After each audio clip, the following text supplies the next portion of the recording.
దేవుని నామానికి మహిమ కలుగును గాక.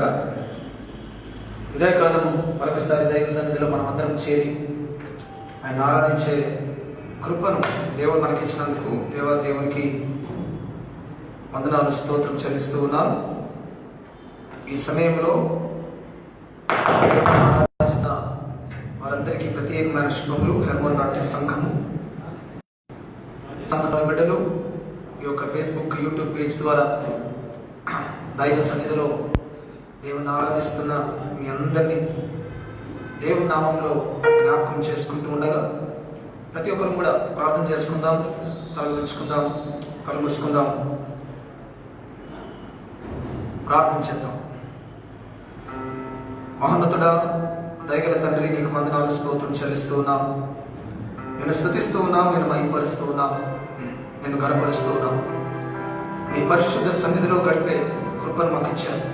అవును తండ్రి, నీ మందిర ఆవరణంలో చూడవలనని, నీ సన్నిధిలో ఉండాలని ఆయన భక్తులు ఆశపడిన రీతిగా పిచ్చుకలకు నివాస స్థలము, వాన కోవెలకు గూటి స్థలము నీ మందిరం ఉంది. కాబట్టి నీ సన్నిధిలో ఉండే భాగ్యాన్ని మాకు ఇచ్చినందుకు నీకు వందనాలు చెల్లిస్తూ ఉన్నాం. ఉదయకాలం ఈ ఆరాధన నీ నామంలో ప్రారంభిస్తూ ఉండగా ఆది నుంచి అంతం వరకు నీ మహిమార్థమై జరిగించుకోమని ప్రార్థన చేస్తున్నాం. పాట పాడుతుండగా వైర్ బృందాన్ని, వాయిద్య బృందాన్ని మీరు ఆశీర్వదించండి. విద్యుత్ వాతావరణంలో మమ్మల్ని మీ స్వాధీనం పెట్టుకోండి. నీ నోటి బూరగా నీ దాసుని మీరు వాడుకోమని ప్రార్థన చేస్తున్నాం. అంతటి ఈ మైక్ ద్వారా నీ మాటలు వింటున్న ప్రతి ఒక్కరిని మీరు ఆశీర్వదించండి. నీ స్వరం ఆయన మా హృదయంలోకి, మా మనసులోకి, మా ఆత్మలోకి వెళ్ళి మమ్మల్ని దీవించటకు సహాయం చేయమని ప్రార్థన చేస్తున్నాం. జీవాధిపతి, సర్వాధిపతి, సార్వభౌముడైన యేసయ్య, సకల ఆశీర్వాదంలో కర్తమైన దేవా, నేను స్తుతిస్తూ ఉన్నాం. ఉదయకాలం నీ సన్నిధిలో ఉండే ఈ భాగ్యాన్ని మాకు ప్రసాదించినందుకే కూడా నీకు వందనాలు చెల్లిస్తూ ఉన్నాం. వేవేల స్తుతులు నీకు చెల్లిస్తూ ఉన్నాం ప్రభువా. నీ సన్నిధికి వచ్చి నిన్ను ఆరాధిస్తున్నవారు, ప్రత్యక్ష ప్రసారంలో నిన్ను గణపరుస్తున్నవారు అందరినీ మీరు ఆశీర్వదించండి. మహిమ పొందండి, మమ్మల్ని బలపరచమని, నీ వాక్యము యొక్క మర్మాన్ని, నీ వాక్యం యొక్క సత్యాన్ని, ఆయన నీ వాక్యం మాకు తెలియజేసే సందేశాన్ని మేము ఆచరణలో పెట్టుటకు సహాయం చేయమని ప్రార్థన చేస్తున్నాం. నీ వాక్యం నా పాదంలో దీపం, నా త్రోవకు వెలుగు అని భక్తుడు చెప్పినట్టుగా మా బ్రతుకు ప్రయాణంలో మమ్మల్ని ముందుకు నడిపించేది నీ వాక్యం, మమ్మల్ని బలపరిచేది నీ వాక్యం, మాకు ఆదరణ ఇచ్చేది, ధైర్యపరిచేది నీ వాక్యం. ఆయన ప్రపంచ స్థితిగతులు భయానకంగా ఉంటుండగా, నిరాకడను సూచిస్తూ ఉండగా, నిరాకడ సమయంలో జరిగే ఆయన అనేకమైన సత్యాలను మేము స్మరణకు తెచ్చుకోబోతుండగా మీరు మాతో ఉండండి, మమ్మల్ని ఆశీర్వదించండి, మమ్మల్ని బలపరచండి. నీకే మహిమ, ఘనత, ప్రభావం ఆరోపిస్తూ ఉండగా నీ మందిరంలోకి అడుగుపెట్టిన ప్రతి ఒక్కరిని పేరు పేరున మీరు దీవించండి, పేరు పేరున మీరు ఆశీర్వదించండి. మీరు మహిమ పొందమని ప్రార్థన చేస్తున్నాం.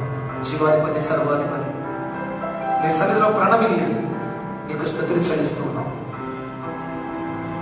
నేను మహిమపరుస్తూ ఉన్నాం. జీవాధిపతి, సర్వాధిపతి నీకు వందనాలు. మాకు జీవమునిచ్చు మా పరమపిత నీకు వందనాలు. ఆయన మేమేమై ఉన్నామో అది మీకు ఎరుగుదురు. పౌలు అంటాడు, నేనేమై ఉన్నానో అది దేవుని కృప వలన ఉన్నానన్న. పౌలుకున్న ఘనతలు, గొప్పతనం, గౌరవం అన్ని దేవుని కృప వలన ఒప్పుకున్నాడు. తండ్రి, మాలోని అహాన్ని తీసేది, అహంకారాన్ని తీసేది,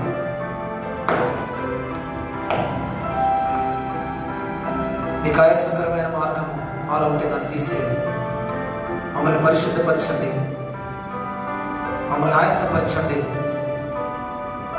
ఆయన నీ రాకడ సూచనలు తెలుసుకొని దాని ప్రకారం మా జీవిత గమ్యము, గతిని మార్చుకుని కృపణిస్తారని నమ్ముతూ సమస్త ఘనత, మహిమ, ప్రభావం నీకు ఆరోపిస్తుంది.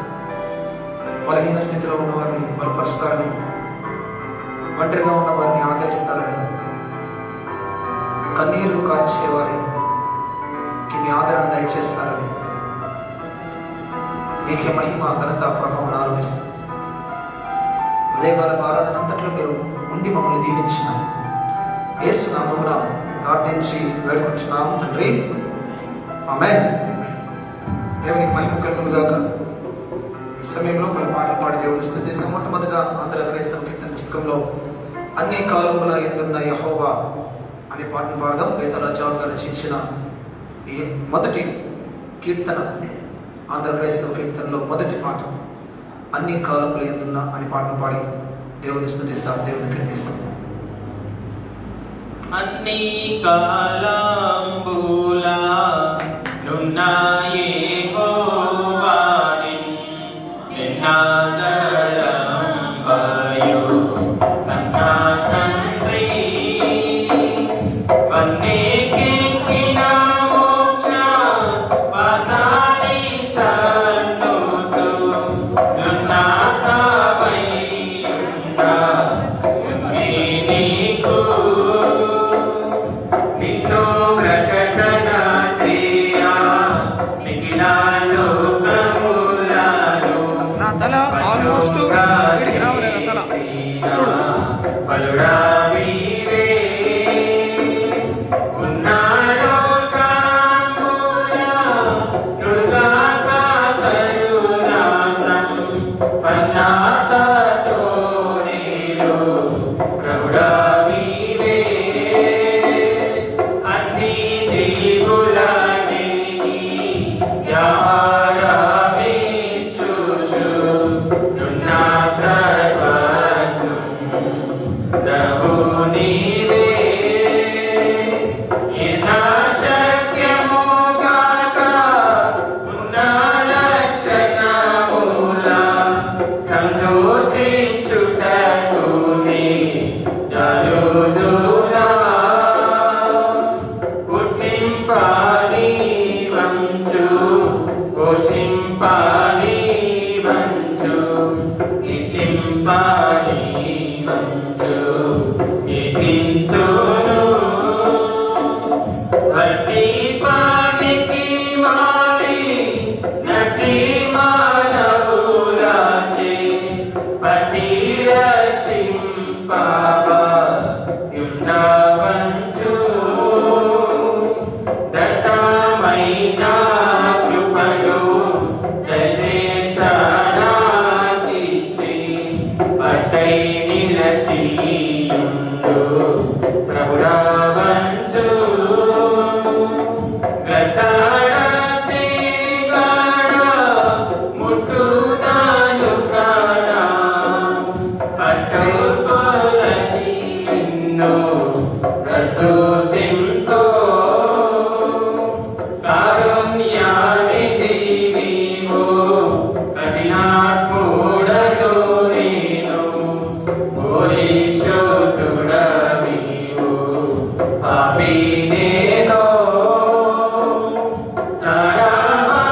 సారాభాగ్యుడవీవు జగతిలో నా కన్నా దారిద్రుడే లేడు కలచి చూడా సరసద్గుణముల సంపన్నుడవు నీవు ఘోరదుర్గుణ సంసారి నేను ఏ రీతి స్తుతింతు ఏ రీతి సేవింతు నేనా విన్నక ప్రోవా నిరమ్మితి అన్ని కాలంబులా నున్న యెహోవాని నిన్నాదరంబయు కన్నా తండ్రి. హల్లెలూయా. సమయంలో ఇంకో పాట పాడుతూ దేవుని స్తుతిస్తాం. ఆంధ్ర క్రైస్తవ కీర్తన పుస్తకంలో 640 ఓ యేసు నీ ప్రేమ ఎంతో మహానీయము, ఆకాశతార పర్వత సముద్రముల కన్నా గొప్పది అనే పాట 640 ఆంధ్ర క్రైస్తవ కీర్తన పుస్తకం నుంచి మనం అందరం కలిసి పాడి చప్పట్లు కొడుతూ దేవుని మహిమపరుస్తాం. ఓ యేసు నీ ప్రేమ ఎంతో మహానీయము,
ఈ సమయంలో మనందరం లేచి నిలబడదాం.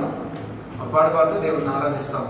యుద్ధము యెహోవాదే, రాజులు మనకెవరు లేరు అనే పాటలు, యుద్ధము యెహోవాదే అనే పాటలు పాడుతూ అందరం దేవుడిని ఆరాధిస్తాం. అందరం లేచి నిలబడదాం. దైవ సన్నిధిలో ఆయనను గణపరుస్తూ ఈ పాట పాడుతూ ఆయనను కొనియాడదాం. రాజులు మనకెవరు లేరు, శూరులు మనకెవరు లేరు, రాజులు మనకెవరు లేరు, శూరులు మనకెవరు లేరు, సైన్యములకు అధిపతి అయిన యెహోవా మనంతా, సైన్యములకు అధిపతి అయిన యెహోవా మనంతా. యుద్ధము యెహోవాదే, యుద్ధము యెహోవాదే, యుద్ధము యెహోవాదే, యుద్ధము యెహోవాదే. రాజులు మనకెవరు లేరు, శూరులు మనకెవరు లేరు, రాజులు మనకెవరు లేరు, శూరులు మనకెవరు లేరు, సైన్యములకు అధిపతి అయిన యెహోవా మనంతా, సైన్యములకు అధిపతి అయిన యెహోవా మనంతా. యుద్ధము యెహోవాదే, Yes, Lord. యుద్ధము యెహోవాదే, యుద్ధము యెహోవాదే, యుద్ధము యెహోవాదే. ఎరికో గోడలు ముందున్నా, ఎర్ర సముద్రము ఎదురైనా, ఎరికో గోడలు ముందున్నా, ఎర్ర సముద్రము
ఆయన మన దేవుడు, ఆయన మన ప్రభు, ఆయన మన తండ్రి, ఆయన మన యజమాని, ఆయన మన కాపరి, ఆయన మహోన్నతుడు, ఆయన దయగలవాడు, సింహాసనాసీనుడు, రాజాదిరాజు, ప్రభులకు ప్రభు, దేవాది దేవుడు. Lord, we want to thank you. We lift up your name. We praise you. We honor you, Lord.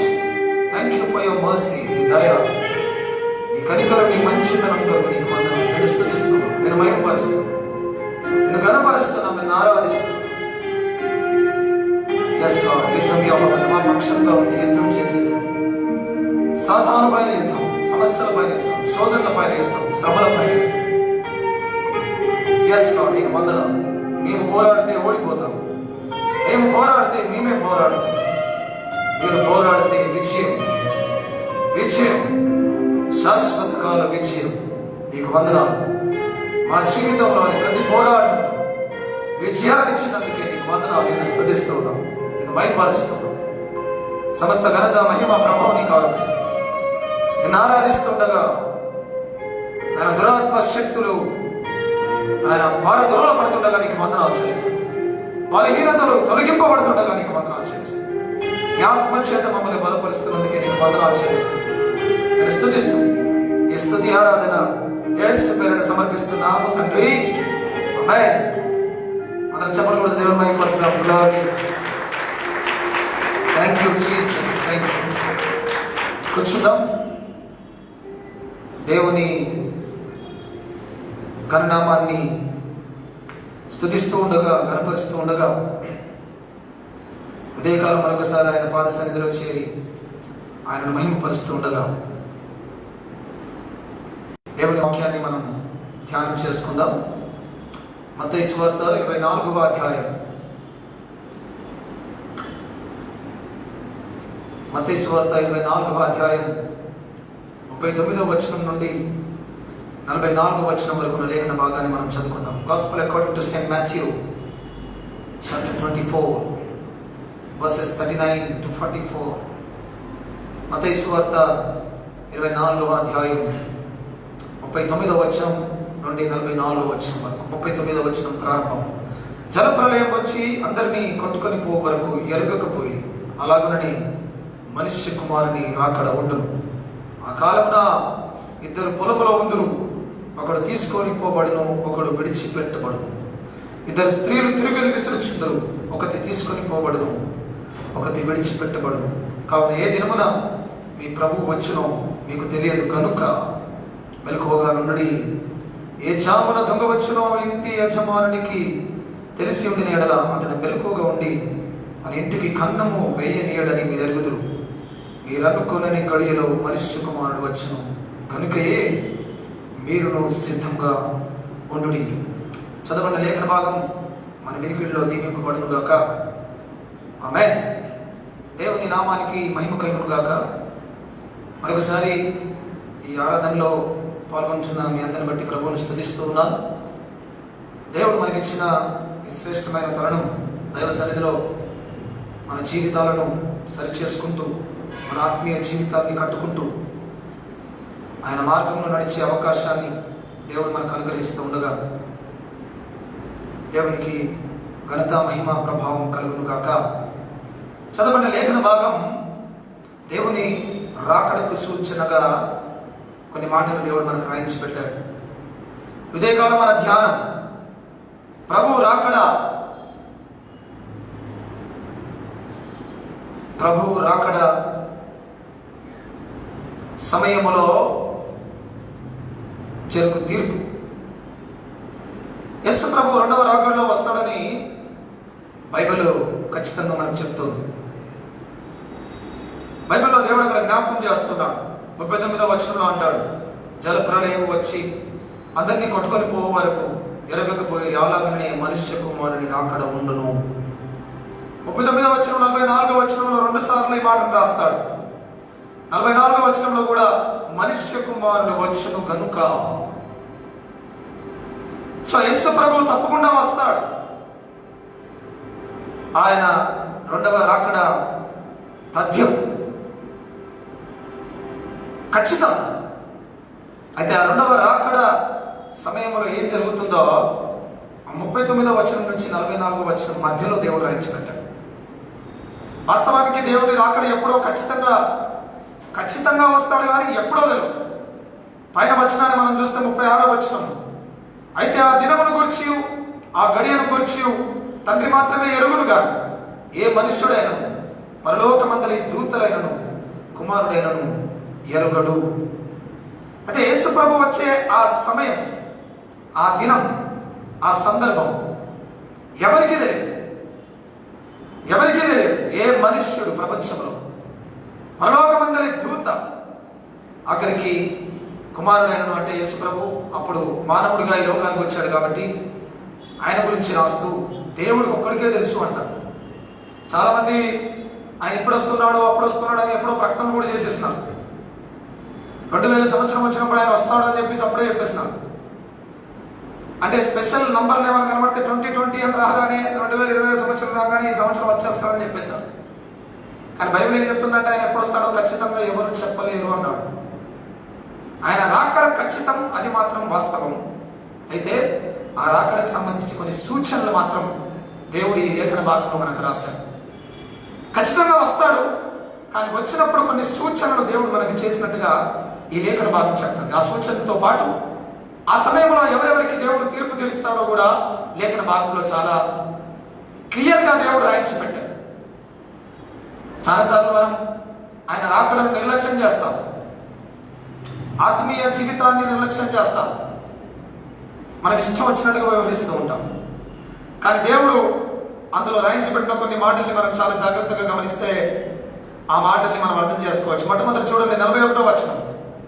41వ వచనం, ఇద్దరు స్త్రీలు తిరుగలు విసురుచుందురు, ఒకటి తీసుకొని పోబడును, ఒకటి విడిచిపెట్టబడును. సో యేసుప్రభు యొక్క రాకడ సమయంలో ఎలా ఉంటుందో దేవుడు చెప్తున్నాడు. ఆయన ఎప్పుడు వస్తాడో, ఏ సమయంలో వస్తాడో చెప్తూ అప్పుడు ఏం జరుగుతుందో కూడా చెప్తున్నాడు. సో 3 ఖచ్చితమైన విషయాలు మనం నేర్చుకోబోతున్నాం. ఒకటి, ఆయన రాకడ ఖచ్చితం, ఆయన ఏ సమయంలో వస్తాడో అనేది ఖచ్చితం. మూడవది, అప్పుడు ఏం జరుగుతుందో అనేది కూడా ఖచ్చితం. 39:44లో ఆయన వస్తాడు అని ఖచ్చితంగా చెప్పేశారు. ఇప్పుడు 40వ వచనాన్ని మనం అక్కడి నుంచి గమనిస్తే ఏ సమయంలో వస్తాడు, ఆ సమయంలో ఏం జరుగుతుంది అనే విషయాన్ని దేవుడు రాయించి పెట్టాడు. ఆ సమయంలో 41వ వచనం, ఇద్దరు, 40వ వచనాన్ని కూడా గమనిస్తే ఆ కాలమున అంటే ఆయన వస్తాడు కదా, వచ్చినప్పుడు ఆ సమయంలో ఏం జరుగుతుందంటే 41వ వచనం, ఇద్దరు స్త్రీలు తిరుగలి విసురుచుందురు, ఒకటి తీసుకొని పోబడును, ఒకటి విడిచిపెట్టబడును. సో మొట్టమొదటి విషయం ఏమంటాడంటే తిరుగలి అంటే రోకలి. ఈ రోజుల్లో లేవు, మనకు అన్ని గ్రైండర్స్ వచ్చేసినాయి, మిక్సీలు వచ్చేసినాయి. ఆ రోజుల్లో తిరగటిలే ఉండేది, రోలే ఉండేది. రోలు విసురుతూ ఉంటారంట ఇద్దరు స్త్రీలు. క్లియర్గా రాశాడు, ఇద్దరు స్త్రీలు అని రాశాడు. సో రోలు విసురుట అనేది వడ్లు దంచుట కావచ్చు, ధాన్యాన్ని సిద్ధం చేసుకోవడం కావచ్చు, పప్పు దినుసులను దంచడం కావచ్చు, జొన్నలను దంచడం కావచ్చు. ఈ దంచే పని మీద ఉంటారని అర్థం. అంటే అర్థం ఏంటంటే ఇద్దరు స్త్రీలు తిరుగలు విసురుచుందరు అంటే తిరుగలు ఎప్పుడు విసురుతారంటే ఉదయకాలం విసురుతారు. ఆనాటి వంట కోసము ఆ పని చేస్తూ ఉంటారు అన్నట్టు సాధారణంగా. ఇజ్రాయేలు దేశపు కాలంలో అలాంటి సంఘటనలు జరిగాయన్నట్టు. అక్కడి కాంటెక్స్నే రాశాడు అక్కడ. సో ఉదయకాలం ఆనాటి భోజనము సిద్ధపరుస్తూ ఉంటారు. సో ఆయన ఎప్పుడు వస్తాడు అంటే ఒకవేళ ఉదయకాలం రావచ్చు అని దేవుడు అక్కడ సూచనిస్తున్నాడు మనకి. హల్లెలూయా. ఏ మనుషుడైనా ప్రధానులైన ఎవరైనా ఖచ్చితంగా చెప్పలేరు, కానీ సూచనగా దేవుడు చెప్తున్నాడు. ఎప్పుడు వస్తాడు అంటే, ఒకవేళ ఆయన రాకడ ఉదయకాలం కావచ్చు. గుర్తుపెట్టుకోండి. ఈ మొట్టమొదటి విషయం, ఆయన వస్తాడు. రెండవది, ఆయన ఎప్పుడు వస్తాడంటే చెప్తున్నాడు ఇక్కడ సమయం, ఉదయకాలం వస్తాడు కావచ్చు. మూడవది, వచ్చినప్పుడు ఏం చేస్తాడంటే తీర్పు తీరుస్తాడు. ఎవరికి? ఆ ఇద్దరు స్త్రీలకు తీర్పు తీరుస్తున్నాడు. ఏమని? ఒకరు ఎత్తుకొనబడతారు, ఒకరు విడిచిపెట్టబడతారు అని. అంటే ఒక కుటుంబం గురించి మాట్లాడుతున్నాడు. ఈ రోలు దంచే పని ఎవరు చేస్తారు? ఇంట్లో ఉన్న స్త్రీలు చేస్తారు.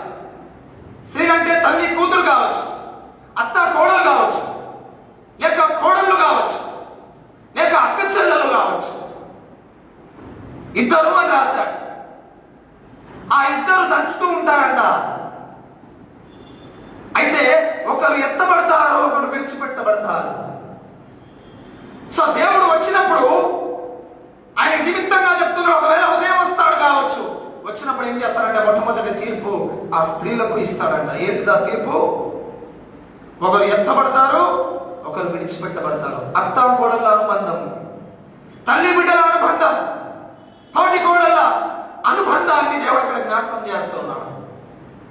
ఆ ఇంట్లో ఒక్కరు పరలోకానికి చేర్చుకోబడతారు, ఒకరు విడిచిపెట్టబడతారు.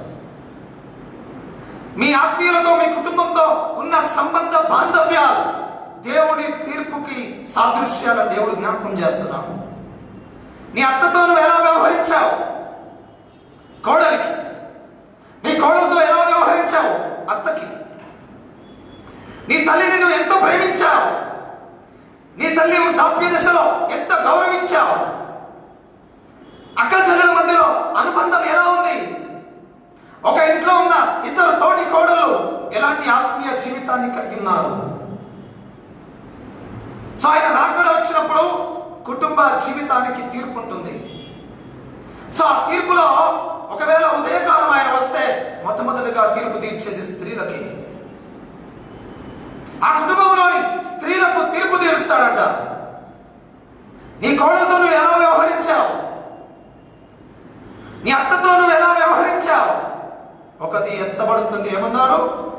ఒకటి తీసుకొని పోబడును, ఒకటి విడిచిపెట్టబడును. సో దేవుని రాకడలో కుటుంబ పాలన విషయంలో తీర్పు జరుగుతుంది. ప్రభు ఈరోజు మనకు జ్ఞాపకం చేస్తున్నాడు. అత్త కోడళ్ళకి జ్ఞాపకం చేస్తున్నాడు, తల్లి బిడ్డలకు జ్ఞాపకం చేస్తున్నాడు, అక్క చెల్లెలకు జ్ఞాపకం చేస్తున్నాడు, తోటి కోడళ్లకు జ్ఞాపకం చేస్తున్నాడు. నువ్వు ఎలా వ్యవహరిస్తున్నావు? నీ ఆత్మీయ జీవితానికి తగ్గట్టుగా నీ కుటుంబ విలువలున్నాయా? నీ అత్తను, నీ తల్లిని, నీ కోడల్ని ఒకవేళ నీ తోబుట్టును నువ్వు నిర్లక్ష్యం చేస్తే అది తీర్పుకు సాదృశ్యం అవుతుందని దేవుడు జ్ఞాపకం చేస్తున్నాడు. హల్లెలూయా. మనం ఏం చేసినా ఎవరికి తెలియదులే అనుకోవచ్చు. ఒకవేళ 2000 సంవత్సరాల క్రితమే దేవుడు రాయించి పెట్టాడు. ఇలాంటి సంఘటనలు జరుగుతాయి. ఆయన వచ్చినప్పుడు పాపానికి తీర్పు తీరుస్తూ కుటుంబ జీవితంలోని, కుటుంబ వ్యవస్థలోని అనుబంధాలకు కూడా తీర్పు తీరుస్తాడని దేవుడు జ్ఞాపకం చేస్తున్నాడు. He may come in the morning and he will judge the woman of the family. కుటుంబంలోని స్త్రీ పాత్ర, తల్లి పాత్ర చాలా ప్రాధాన్యమైనది. తల్లిగా ఒకవేళ నీ పిల్లల్ని నిర్లక్ష్యం చేసేవనుకో, బిడ్డగా ఒకవేళ నీ తల్లిని నిర్లక్ష్యం చేసేవనుకో, that will be the criteria for your judgment. ప్రభు వచ్చినప్పుడు తీర్పుకు నీ ప్రవర్తన కారణమవుతుందని దేవుడు జ్ఞాపకం చేస్తున్నాడు. హల్లెలూయా. సో ఆయన రాకడ ఎంత ఖచ్చితమో, ఆయన రాకడ ఎప్పుడు వస్తుందో మనకు తెలియనప్పటికీ సూచన ఒకటి దేవుడు ఇస్తూ ఉన్నాడు. ఆ సూచనతో పాటు ఆ రోజు జరిగే తీర్పును కూడా దేవుడు జ్ఞాపకం చేస్తున్నాడు. కాబట్టి స్త్రీలారా, మీ ప్రవర్తనను జాగ్రత్తగా పెట్టుకోండి. ఇంకా ఒకవేళ ఆయన రాకడ తెలియదు, మనకు ఎంత సమయమో మనకు తెలియదు. దేవుడు మనకు అవకాశం ఇచ్చాడు. మనం తీర్పులో పడకుండా, విడిచిపెట్టబడిన గుంపులో ఉండకుండా, ఎత్తబడిన గుంపులో ఉండాలంటే స్త్రీగా నీ ధర్మాన్ని నువ్వు నెరవేర్చాలి. తల్లిగా, కూతురిగా, అత్తగా, కోడలుగా, తోబుట్టువుగా నీ ప్రవర్తనను నువ్వు సరి చేసుకోవాలి. లేకపోతే it will be considered for judgement అంటున్నాడు. అది మొట్టమొదటి సూచన. రెండవ మాట మనం చూస్తాం 40వ వచనం. ఆ కాలంలో ఇద్దరు పొలములో ఉందరు, ఒకరు తీసుకొని పోబడును, ఒకడు విడిచిపెట్టబడును. రెండవ సూచన. మొట్టమొదట ఇద్దరు స్త్రీల గురించి రాశాడు, ఇప్పుడు ఇద్దరు పొలములో ఉంటారు అన్న. పొలము అంటే పనికి సాదృశ్యం, ఉద్యోగానికి సాదృశ్యం, బయటి వ్యవహారాలు చక్కబెట్టడానికి సాదృశ్యం. అంటే మన సమాజాన్ని మనం చూస్తే స్త్రీలు ఇంటి పని చేస్తే పురుషులు బయట పని చేస్తారు. రెండవది, పురుషులకు దేవుడు జడ్జిమెంట్ తీసుకొస్తాడు. పురుషులు బయట పనికి ఎప్పుడు వెళ్తారు? సాధారణంగా దినమంతా వారు బయట పని చేసుకొని వస్తారు. పొలంలో పనిచేసేవారు ఉదయమే పొలం వెళ్ళి మధ్యాహ్నం సాయంకాలం వరకు వారు పొలంలో పని చేసుకొని వస్తారు. పీక్ టైం, చాలా ప్రాముఖ్యమైన సమయం. ఒకవేళ ఆయన మధ్యాహ్న కాలం వస్తాడు కావచ్చు. పొలములో ఉండుట అనే అర్థం మధ్యాహ్న కాలానికి సాదృశ్యం. తిరగలి విసురుట ఉదయానికి సాదృశ్యం. పొలం పనిలో ఉండడం అంటే, బయట పనులు చక్కబెట్టుకోవడం అంటే మధ్యాహ్న కాలానికి సాదృశ్యం. సో ఒకవేళ ఆయన మధ్యాహ్నం వస్తాడేమో, ఎప్పుడు వస్తాడో మనకి తెలియదు, కానీ కొంత సూచన ఇస్తున్నాడు మనకి. He may come in the afternoon, in the mid day. ఆ సమయంలో పురుషులకు తీర్పు తీరుస్తాడు. ఇద్దరు పొలములో ఉంటారు అంటే అర్థం ఏంటి? తండ్రి కొడుకులు కావచ్చు, అన్నదమ్ములు కావచ్చు, స్నేహితులు కావచ్చు, ఇద్దరు పొలములో ఉంటారు. ఒకరు కొనిపోబడతారు, ఒకరు విడిచిపెట్టబడతారు. తండ్రి కుమారుల అనుబంధాన్ని దేవుడు జ్ఞాపకం చేస్తున్నాడు. తల్లి కూతుర్ల అనుబంధాన్ని గుర్తు చేశాడు. తండ్రి కుమారుల అనుబంధం, తోబుట్టులు అంటే అన్నదమ్ముల అనుబంధం, ఆత్మీయులు స్నేహబంధాన్ని దేవుడు ఇక్కడ జ్ఞాపకం చేస్తున్నాడు. నీ తండ్రితో నీ అనుబంధం ఎలా ఉంది? నీ తండ్రిని నువ్వు ఎలా ప్రేమించావు? నీ బిడ్డల కోసం నువ్వు ఎంత ప్రయాసపడ్డావు?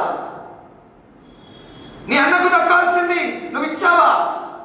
నీ తమ్ముడికి దక్కాల్సింది నువ్వు దక్కనిచ్చావా? అన్నను ప్రేమించావా? తమ్ముడిని ప్రేమించావా? స్నేహితులు ఒకవేళ ఒకరినొకరు మోసం చేసుకునే పరిస్థితి ఉందా? The second judgment will be for men who go out for work. బయట పనికి వెళ్ళే పురుషులను జ్ఞాపకం చేస్తూ దేవుడు చెప్తూ ఉన్నాడు అక్కడ. సో ఒకవేళ ఆయన ఉదయం రావచ్చు, వస్తే ఆ కుటుంబంలోని తల్లి పాత్ర, అత్త పాత్ర, కూతురు పాత్ర, సోదరి పాత్ర, ఆ పాత్రలో ఉన్న వారిని జ్ఞాపకం చేస్తూ ఉన్నాం. వారిలో ఒకరే పరలోకానికి వెళ్తారు, ఇంకొకరు విడిచిపెట్టబడతారు. ఎవరైనా కావచ్చు. నీ ప్రవర్తనకు తగ్గట్టు నువ్వు జీవించకపోతే, నీ ఆత్మీయ జీవితానికి తగ్గట్టు నువ్వు జీవించకపోతే, నీ అత్తను నువ్వు బాధ పెట్టే మనసు నీకుంటే, నీ తల్లిని నువ్వు వేధించే పరిస్థితి నీకుంటే, నీ కోడల్ని రాసి రంపాన పెట్టే పరిస్థితి నీకుంటే, నువ్వు విడిచిపెట్టబడిన గుంపులో ఉంటావు. జాగ్రత్త. తండ్రి కుమారుల గురించి చెప్తున్నా. నీ తండ్రిని ఒకవేళ ముదిమి వచ్చినప్పుడు నీ తండ్రిని నువ్వు ప్రేమించకపోతే, ముసలి తండ్రి కదా, ముసలి తల్లి కదా అని ఆమెను ఒకవేళ నువ్వు నిర్లక్ష్యం చేస్తే, ఒకడు ఎత్తబడతాడు, ఒకడు విడిచిపెట్టబడతాడు అన్నాడు. God is going to judge family relations. కుటుంబ అనుబంధాల విషయంలో దేవుడు జడ్జిమెంట్ తీసుకొని వస్తాడు. చాలా జాగ్రత్త. ఈ రోజుల్లో తండ్రిని తిట్టేవారు, కొట్టేవారు ఉన్నారు, తల్లిని కొట్టేవారు ఉన్నారు, దూషించేవారు ఉన్నారు. జాగ్రత్త యవనస్తులారా, యవన బిడ్డలారా. ప్రభు మనతో మాట్లాడుతున్నాడు. ఎన్నడో మనలో పేపర్లో చూపించారు. మన వరంగల్ ప్రాంతంలోనే ఒక అబ్బాయి వాహనం కొనియమని వాళ్ళ తండ్రిని అడిగాడంట. డబ్బులు లేవు, 70,000 ఉన్నాయి, కొన్ని సమకూర్చినకి ఇస్తారంటే ఆవేశంతో ఇంట్లోకి వెళ్ళి ఊరేసుకొని చనిపోయినాడంట. ఆ తండ్రికి ఎంత శోకం. లక్షలు పెట్టి బండి కొనాలంటే ఎక్కడి నుంచి తీసుకొచ్చి కొనాలి? కోటీశ్వరులు లక్షాధికారులు కాదు కదా. అలా బాధించే వాళ్ళు ఎంతో మంది ఉన్నారు. సో ఇద్దరు పొలంలోకి వెళ్ళిన వారి సంగతి చూస్తాన దేవుడు వాక్యంలో సెలవిస్తున్నాడు. సో ఒకవేళ ఆయన వచ్చేది వాస్తవం. ఆ రెండవ సూచన ఏంటిది? ఏ సమయంలో వస్తాడో చెప్తున్నాడు. మూడవది, ఏ తీర్పు తీరుస్తాడో చెప్తున్నాడు. ఉదయం వస్తాడు కావచ్చు, స్త్రీలకు తీర్పు ఉంటుంది. మధ్యాహ్నం వస్తాడు కావచ్చు, పురుషులకు తీర్పు ఉంటుందని చెప్తూ ఉన్నాడు. లూకాసు వార్త 17వ అధ్యాయం 34వ వచనం. లూకాసు వార్త 17వ అధ్యాయం 34వ వచనం. Gospel according to St. Luke chapter 17 and verse 34. 17:34. ఆ రాత్రి ఇద్దరు ఒక మంచం మీద ఉందరు, వారిలో ఒకరు కొనిపోబడుదురు, ఒకరు విడిచిపెట్టబడుదురు. లూకాసు వార్త 17వ అధ్యాయం 34వ వచనం. 3వ స్క్రిప్చర్ చెప్తూ ఉన్నాడు, ఆ రాత్రి. సో మొట్టమొదట తిరగటి విసురుట ఉదయానికి సూచన, పొలం పనులు మధ్యాహ్నానికి సూచన. 3వది డైరెక్ట్ రాశాడు ఆ రాత్రి అని రాశాడు. 3వది ఒకవేళ ఆయన రాత్రి పూట వస్తాడు కావచ్చు. He may come at evening time or night. ఏ మనుషుడైనను, పరలోక మంది దూతలైనను, కుమారుడైనను ఆయన వచ్చే సంగతి ఖచ్చితంగా ఇది నిమిత్తంగా తెలుసుకోలేరు అన్నాడు. కానీ కొంత తెలుసుకునే సూచన మనకి ఇచ్చారు. He may come at the evening time. Rest తీసుకునే సమయం. రాత్రి అనేది విశ్రమించే సమయం, నిద్రపోయే సమయం. విశ్రాంతి తీసుకునే సమయంలో ఆయన వస్తాడేమో. ఇద్దరు ఒక మంచం పైన పడుకుంటారు. ఒక మంచం పైన పడుకోవడం అంటే అర్థం భార్యాభర్తలకు సాదృశ్యం. ఒక మంచం పైన పడుకోవడం అనే దానికి అర్థం the relationship between wife and husband. 3వ జడ్జిమెంట్ ఏంటిదంటే, మొట్టమొదట స్త్రీల గురించి చెప్పాడు, 2వది పురుషుల గురించి చెప్పాడు, 3వది భార్యాభర్త అనుబంధం గురించి చెప్తూ ఉన్నాడు. He is going to judge the relationship between the wife and husband. ఆ రాత్రి ఇద్దరు ఒక మంచం మీద ఉందరు, వారిలో ఒకరు కొనిపోబడదురు, ఒకరు విడిచిపెట్టబడదురు. భార్యాభర్త అనుబంధాలను కూడా దేవుడు జడ్జ్ చేస్తాడు ఆయన వచ్చినప్పుడు. భార్యగా నీ ధర్మాన్ని నీ భర్త విషయంలో నెరవేర్చావా? భర్తగా నీ ధర్మాన్ని నీ భార్య విషయంలో నెరవేర్చావా? ఇద్దరు కలిసి ఉన్నారా? లేక మీ కుటుంబంలో కలత ఏర్పడిందా?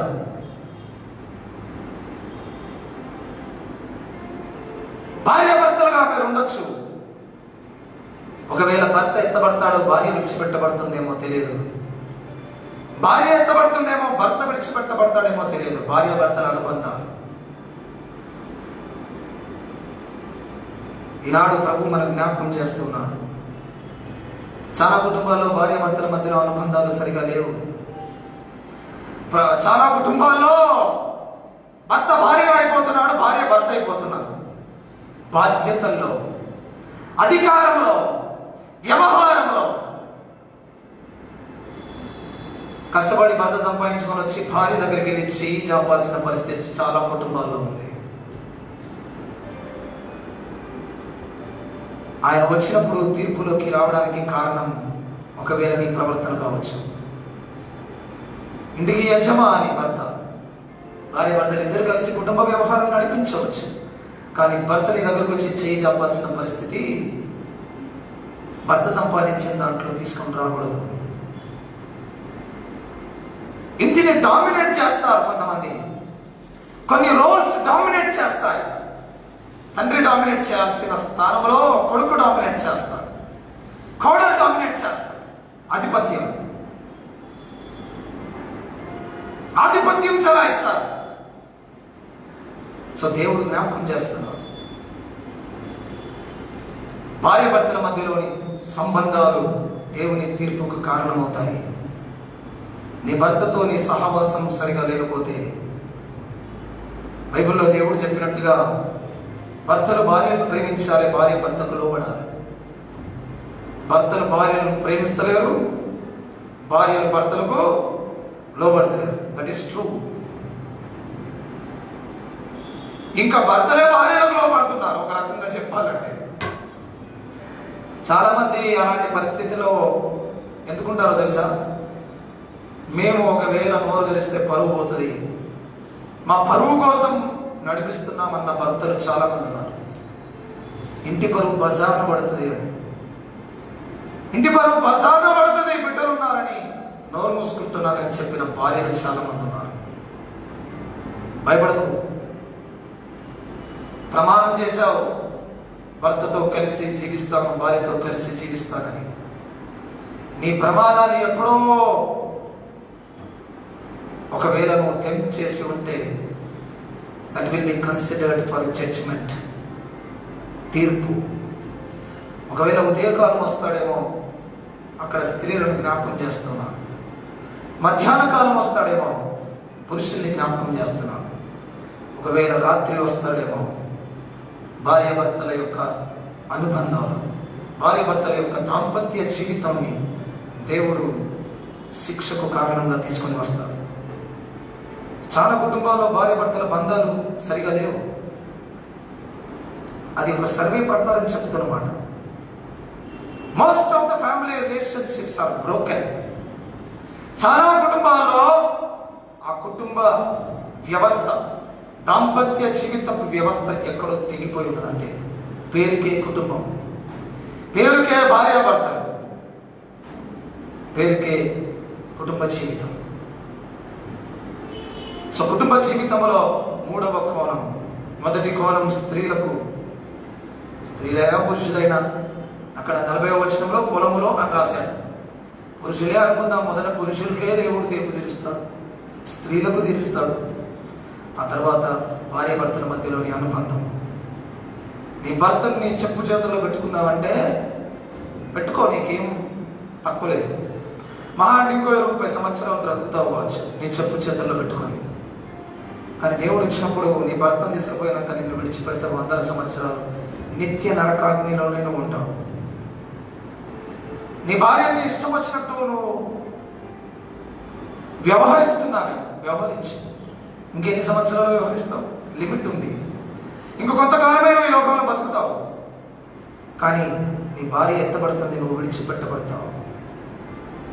ఎత్తబడినవాడు నిత్యత్వం అక్కడ సంతోషంగా ఉంటాడు. విడిచిపెట్టబడిన వాడి యొక్క అగ్ని ఆరదు, పురుగు చావు, నిత్య నరకంలోకి వెళ్తాం. జాగ్రత్త. సో యేసు ప్రభువు రాకడ, ఆ రాకడకు కొంత సూచన. మూడవది, ఆ రాకడ సమయంలో తీర్పు. జాగ్రత్త. 4వ మాట దేవుడు జ్ఞాపకం చేస్తున్నాడు.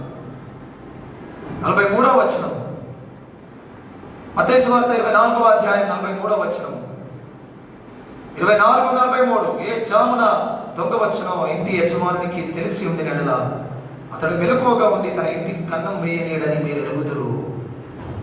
4వది, దేవుడు దొంగను పోల్చుతూ చెప్తూ ఉన్నాడు.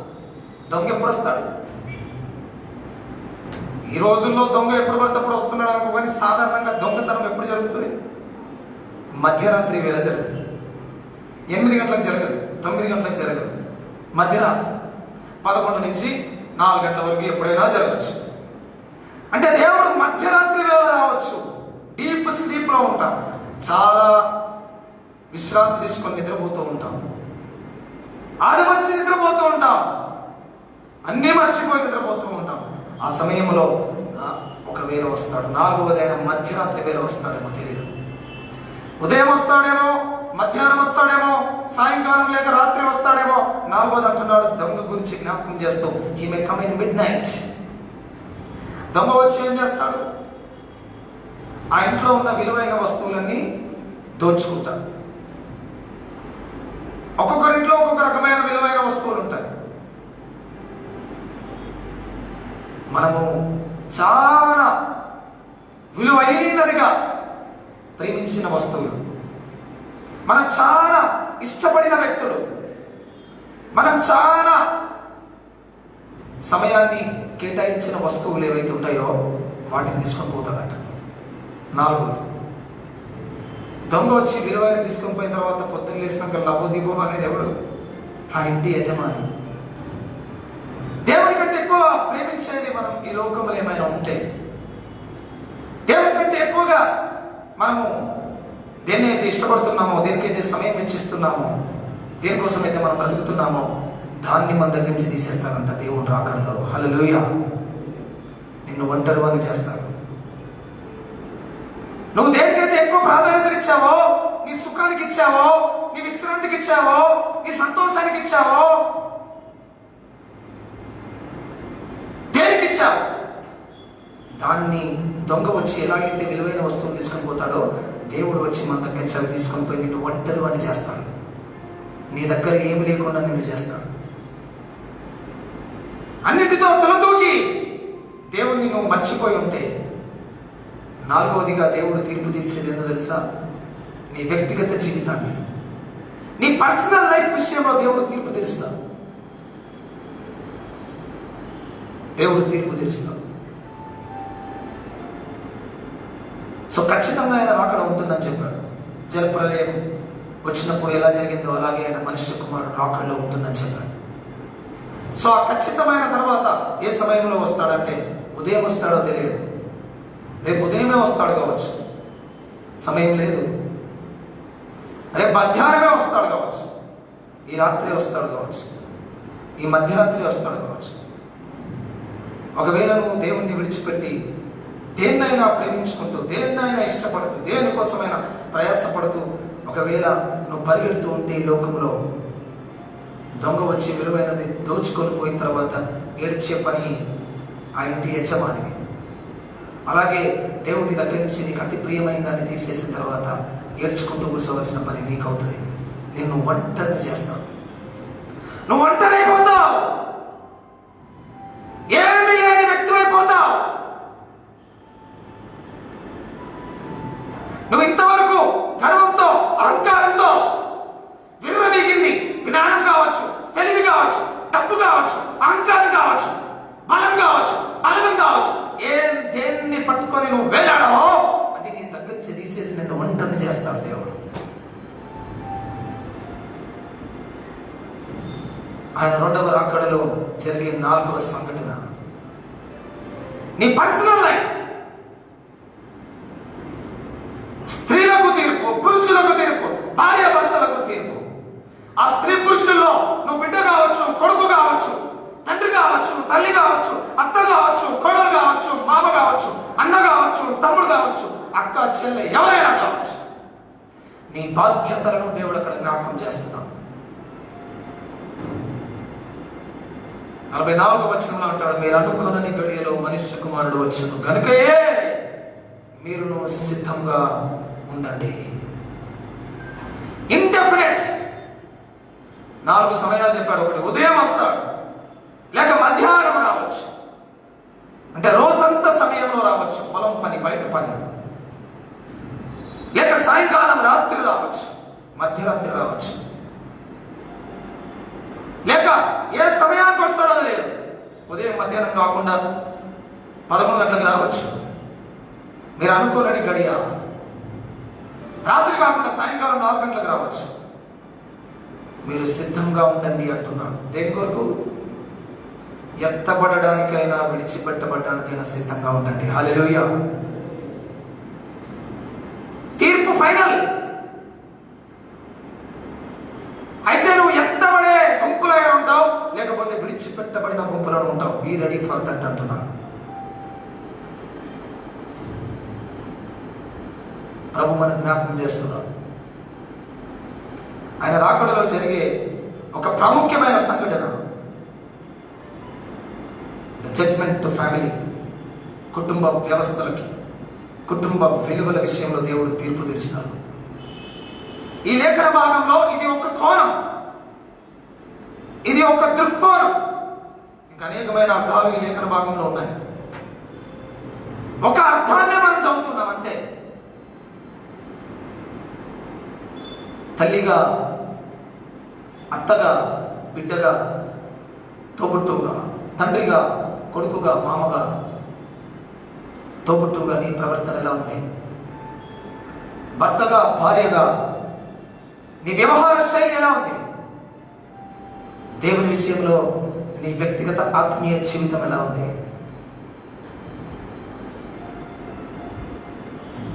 ఈ 4 విషయాల్లో దేవుడు మనకు తీర్పు తీరుస్తాడు. చాలాసార్లు చాలామంది ఆయన ఇప్పుడు వస్తాడు, అప్పుడు వస్తాడు అని చెప్తున్నారు, కరెక్టే. కానీ బైబిల్ ఏం చెప్పిందంటే అది మాత్రం ఎవరికి తెలియదంట. తెలియద్దా అని చెప్తున్నారు అందరూ. తెలిసిందా అని ఎవరు చెప్తలేరు. తెలిసింది ఏంటంటే ఇద్దరు తిరగలు విసురుతారు, ఇద్దరు పొలములో ఉంటారు, ఇద్దరు మంచం పైన ఉంటారు. మధ్యరాత్రి వేళ నువ్వు పండుకున్నప్పుడు దొంగ వచ్చినట్టుగా జరగబోయే విషయాలు, తెలిసిన విషయాలు, వీటిని ఎవరు చెప్తలేరు. ఎప్పుడు వస్తాడో తెలియదన్న దానికి అందరూ చెప్తున్నారు. అది రాంగ్. ఆయన వచ్చినప్పుడు ఏం జరుగుతుందో ఏమో చెప్తలేదు. ఈరోజు దేవుడు ఆయన వచ్చినప్పుడు ఏం జరుగుతుందో చెప్తున్నాడు మనకి. ఆయన ఎప్పుడైనా రాని, ఏ రోజైనా రాని, ఏ సమయమైనా రాని, ఆ రోజు ఆ కాలం అని రాశాడు అక్కడ. ఆ రోజు జరిగే సంఘటన ఇది. ఖచ్చితంగా ఎప్పుడు వస్తాడో గ్యారంటీ అలే.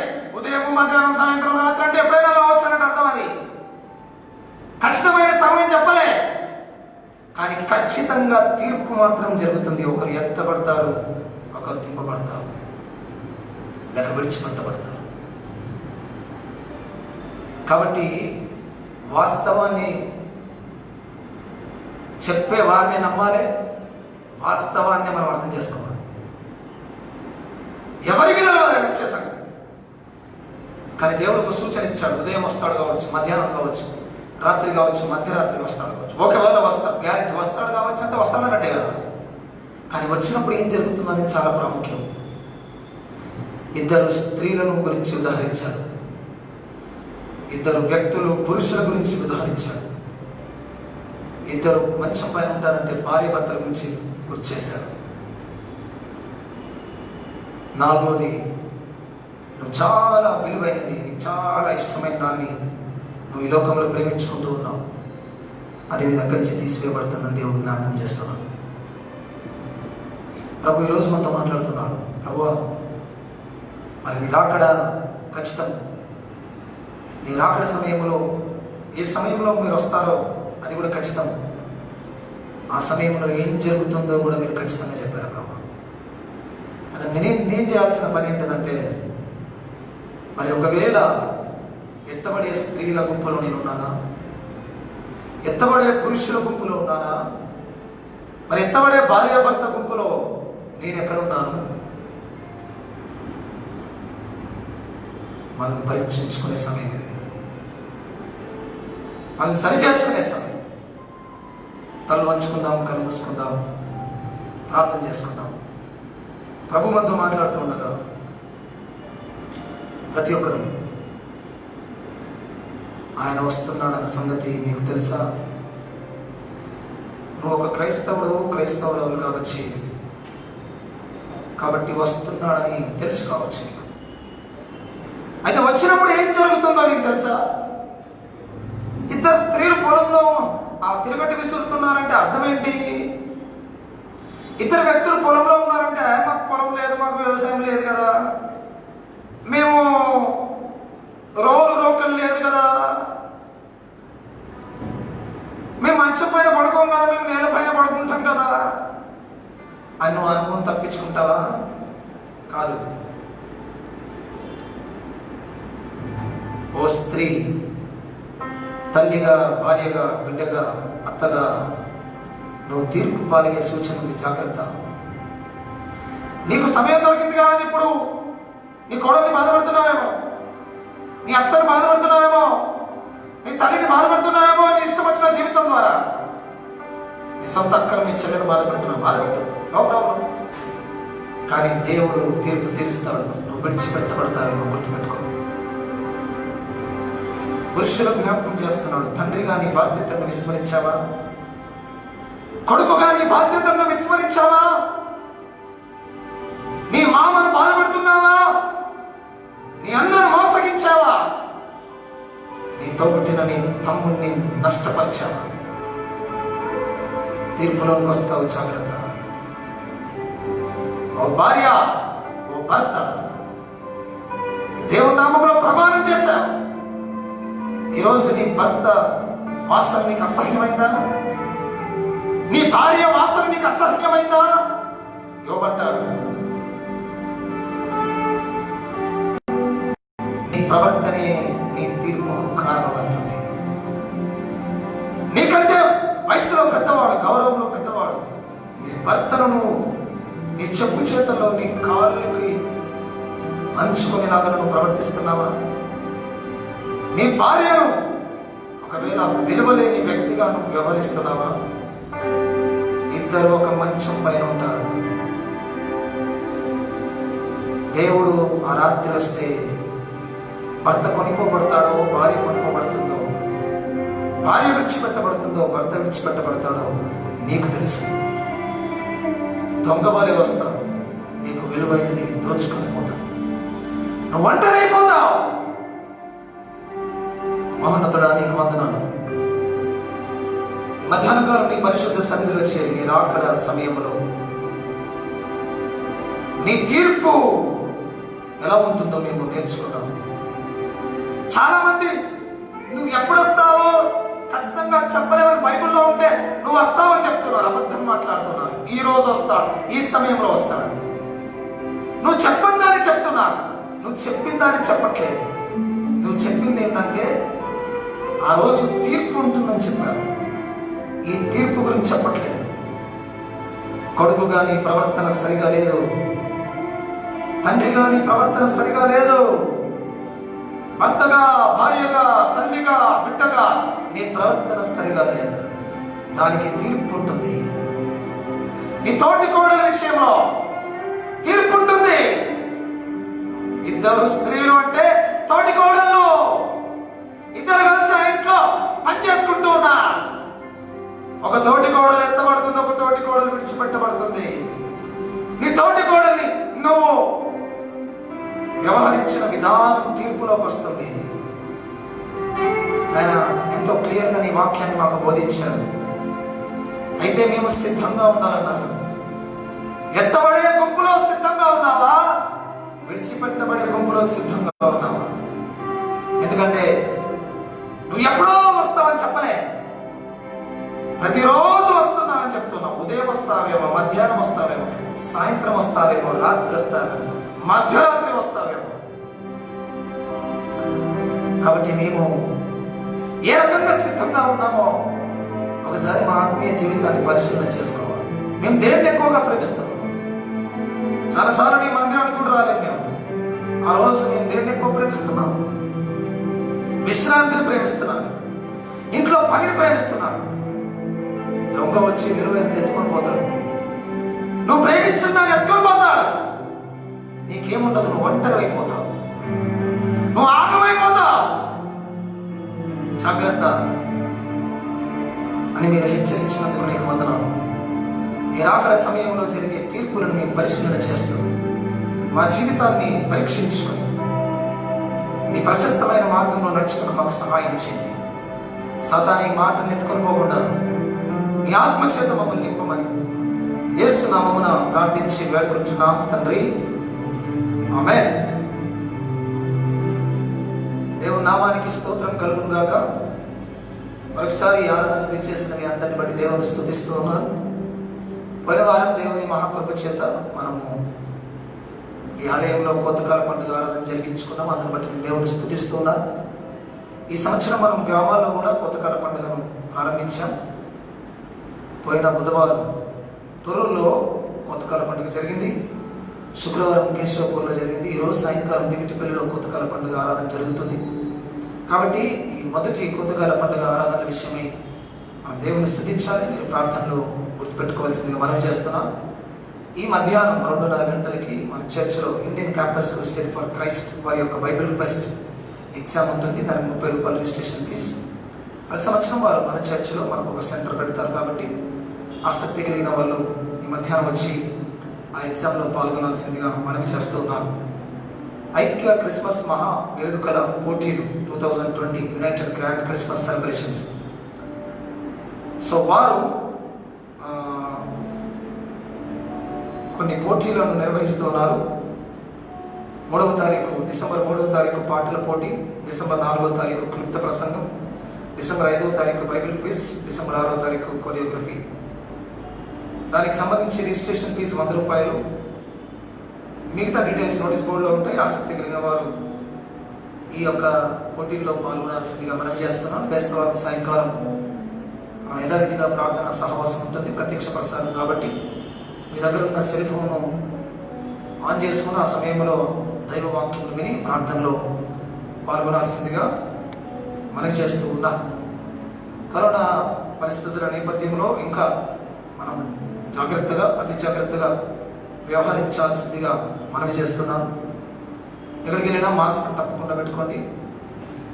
మీ దగ్గర ఒక శానిటైజర్ బాటిల్, స్త్రీలు పర్సులో కావచ్చు, హ్యాండ్ బ్యాగ్స్లో కావచ్చు, పురుషులు తమ జేబులో కావచ్చు పెట్టుకొని సిద్ధంగా ఉండాల్సిందిగా మనవి చేస్తున్నాను. వీరంత మటుకు కొన్ని కార్యక్రమాలకి వెళ్ళకపోవడం, తక్కువ మరి నలుగురు వెళ్ళాల్సిన దగ్గర ఒక్కరు వెళ్ళాలి, ఒక్కరు వెళ్ళి ఆ రీతిగా అలాంటి కార్యక్రమాల్లో పాల్గొనాల్సింది మనం చేస్తున్నాం. ఏదో బంధువుల పెళ్లి కదని కట్టకట్టుకొని ఇంట్లో వాళ్ళందరూ పోయినామనుకో కట్టకట్టుకొని అంటే పోతాం మనం.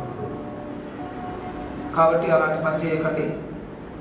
అక్కడ ఉండాల్సిన పరిస్థితి వచ్చినప్పుడు కూడా మాస్క్ పెట్టుకోండి. అందరు మనోళ్ళే అనుకోకు, మనోడే మన దగ్గర కలిసి వచ్చిన మన తెలియదు, ఎవరికి సెకండ్ ఇచ్చి వచ్చినా మనకు తెలియదు. కాబట్టి మనోడే మనకు కట్టకడతాడు, ఎవడు కాదు. ఆ విషయంలో చాలా జాగ్రత్తగా ఉండాల్సిందిగా హెచ్చరిస్తాను, జాగ్రత్త పరుస్తాను. మరొకసారి మీ అందరూ తెలిసి ఉండొచ్చు, నాకంటే తెలియని వాళ్ళు మీరందరూ. నేను దుమ్ము ధూళి లాంటి వాడిని దేవుని దృష్టిలో. కాబట్టి నాకు తెలివి ఉందని నేను అంటలేదు. మీ అందరూ నాకంటే తెలివి కలిగిన వాళ్ళు, జ్ఞానం కలిగిన వాళ్ళు. కానీ దేవుని సేవకుడుగా, దేవుని ప్రతినిధిగా నా బాధ్యతను మరొకసారి మీకు గుర్తు చేస్తూ ఉన్నా. నేను జాగ్రత్తలు పాటిస్తూ ఉన్నాను. మైక్ ముందు ఉండి కూడా నేను మాస్క్ పెట్టుకుంటున్నాను. శ్వాస పీల్చే విషయంలో మాకు ఇబ్బంది అయితే ఇలా మాట్లాడుతున్నాము. అయినా నా జాగ్రత్తలు నేను పాటిస్తూనే ఉన్నాను. నేను పాటించుకుంటూనే ఇంకొకరికి నేర్పిస్తాను. కాబట్టి ఈ విషయాలు గుర్తుపెట్టుకోవాల్సింది మనం చేస్తూ దేవునికి మహిమ కలుగుగా అందరం నేర్చుకుపడదాం. చివరి ప్రార్థన, ప్రభు నేర్పిన ప్రార్థన ఆశీర్వాదంతో ముగించుకుందాం. బయట అక్కడ ఎంట్రన్స్లో బాస్కెట్స్ ఉంటాయి, మనం కానుకలు అక్కడ సమర్పించవచ్చు. పోయిన వారం కొత్తకాల పండుగకు రాని వారైనా, లేక అప్పుడు ఏమైనా తీర్మానం చేసుకొని ఇప్పుడు కానుకలు ఇస్తామన్న వారైనా, ఈరోజు ఏమైనా కొత్తకాల పండుగ కానుకలు ఇద్దామనుకున్న వారైనా, కొత్తకాల పండుగ కానుక అని రాసి మరి ఆ కానుకను సమర్పించాల్సిందిగా మనం చేస్తూ ఉన్నాం. ప్రార్థన చేసుకుందాం, తల వంచి కళ్ళు మూసుకుందాం, ప్రార్థించుకుందాం, దేవుని మహిమపరచుకుందాం. మహోన్నతుడానికి వందనాలు. ఉదయకాలం హెర్మన్ బ్యాప్టిస్ట్ సంఘంగా మేమందరం నీ సన్నిధిలో చేరి నేను ఆరాధించాను, నేను గణపరిచాం. మాటల ద్వారా నీ వాక్య ధ్యానం ద్వారా మహిమ పొందాను. నువ్వు వస్తావు అనేది ఖచ్చితం ప్రభు. నువ్వు వస్తావని చెప్పావు. వచ్చినప్పుడు కొన్ని సూచనలు, ఏ సమయంలో వస్తావు, అది ఉదయకాలమా, మధ్యాహ్నమా, రాత్ర, మధ్యరాత్రి అని చెప్పారు. ఆ సమయంలో ఎవరికి తీర్పు ఉంటుందో చెప్పారు. ఎవరికి తీర్పు? కుటుంబంలోని స్త్రీలకు, కుటుంబంలోని పురుషులకు, కుటుంబంలోని భార్యాభర్తలకి, ప్రతి వ్యక్తికి తీర్పు ఉంటుందని ఎవరు తప్పించుకోలేరు. ఎవరు తప్పించుకోలేరు. ఒక పురుషుడుగా, ఒక యవనుడుగా నీకు తీర్పు, ఒక స్త్రీగా, ఒక యవనురాలుగా నీకు తీర్పు, ఒక భార్యగా, ఒక భర్తగా నీకు తీర్పు. ఎంతో క్లియర్గా మీరు రాయించి పెట్టారు ప్రభు. ఈ వాక్య మర్మమును తెలుసుకొని తీర్పు పాలు కాకుండా ఎత్తబడే గుంపులో మేము ముందులాగున్నాం. ఇద్దరు అని రాశారు. ఇద్దరిట్లో ఒకరు విడిచిపెట్టబడతారంటే 50%. అంటే ఈ లోకంలో, ఈ ప్రపంచంలో సగం జనాభా విడిచిపెట్టబడుతుంది అని రాశారు. అది ఇంటి నుంచి మొదలవుతుంది, భార్యాభర్త నుంచి మొదలవుతుంది, తల్లి బిడ్డల నుంచి, తండ్రి కొడుకుల నుంచి మొదలవుతుంది. కాబట్టి మేము ఎత్తబడే గుంపులో ఉండలాగిన ఆత్మీయ జీవితాన్ని సరిచేసుకునే కృపను మాకు దయచేయండి. నీ గాయపడ్డ హస్తాన్ని మా పైన ఉంచండి. నేను బలహీనమైన స్థితిలో ఉన్న వారందరినీ కనికరించండి. నీ కొరకు సమర్పిస్తున్న ప్రతి కానుకను మీరు ఆశీర్వదించండి. నేను లక్ష్మీ ఏకాంతం కొరకు మేము ప్రార్థన చేస్తాము. జాస్వ కొరకు మేము ప్రార్థన చేస్తున్నాం. వస్తువుల భాగ్య కొరకు మేము ప్రార్థన చేస్తున్నాం. ఆయన బలహీనంగా ఉన్న వారందరి కొరకు, రక్షణ కొరకు ప్రార్థన చేస్తున్నాం. ఆయన ప్రశాంత్ కొరకు మేము ప్రార్థన చేస్తున్నాం. సోదరు ఆంధ్రయ్య గారి కొరకు మేము ప్రార్థన చేస్తున్నాం. ఎవరు ఏ బలహీన స్థితిలో ఉన్నాం నీ కృపలో ఎత్తిపట్టుకోండి. పరిపూర్ణమైన స్వస్థతనిచ్చి నీ ఆదరణ, ఓదార్పు ప్రతి ఒక్కరి మీద దయచేసి మమ్మల్ని బలపరుస్తారని నమ్ముతూ ఘనత, మహిమ, ప్రభావం నీకు ఆరోపిస్తాం. యేసు నామమున ప్రార్థిస్తున్నాము తండ్రి, ఆమేన్. పరలోకమందున్న మా తండ్రి, నీ నామం పరిశుద్ధపరచబడును గాక, నీ రాజ్యం మాకు వచ్చును గాక, నీ చిత్తం పరలోకమందేలాగో అలాగే భూమి మీద నెరవేరును గాక. మాకు కావలసిన అనుదిన ఆహారం నేను మాకు దయచేయము. మా రుణస్థులు మేము క్షమించిన ప్రకారం మరణంలో క్షమించము. శోధంలోనికి దేకాకి నీకు స్తంభించము. ఎందుకంటే రాజ్యం, బలము, మహిమ నిరంతరము నీవే ఉన్నాయి తండ్రి, ఆమేన్. మన పరమ తండ్రి అయిన దేవుని యొక్క ప్రేమ, ఆయన ప్రియకుమారుడైన యేసుక్రీస్తుల వారి యొక్క కృప, పరిశుద్ధాత్మ దేవుని కలిగిన సహవాసం, సమాధానం మనకందరికీ సకల పరిశుద్ధం. మన జీవితాన్ని సరి చేసుకుంటామని తీర్మానం చేసుకున్న వారందరికీ ఇప్పుడు ఎల్లప్పుడూ సదాకాలం తోడై ఉండును గాక. ఆమేన్. ఆశీర్వాదం